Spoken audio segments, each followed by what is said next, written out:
With his own economy still in the throes of a recession, President Barack Obama is set to take the reins at a meeting of the world's largest economies.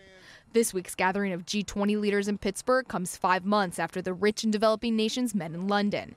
We'll have, in effect, a 5-month checkup to review the steps each nation has taken, separately and together, to break the back of this economic crisis. The leaders credit their actions in London with bringing the global economy back from the brink of collapse. But much work still needs to be done to produce jobs and growth. They're arriving in Pittsburgh with kind of a self-satisfied smugness.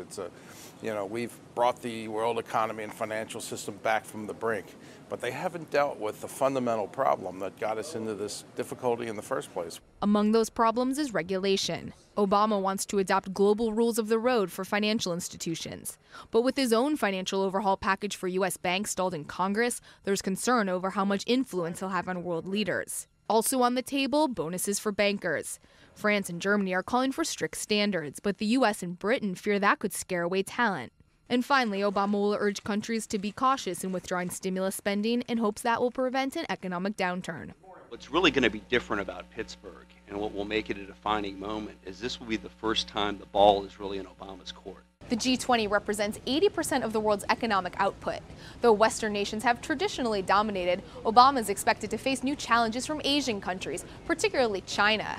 Asia has fared relatively well during the economic crisis, and as a result, the region wants a greater voice in the way financial institutions make crucial decisions. Julie Pace, The Associated Press, Washington.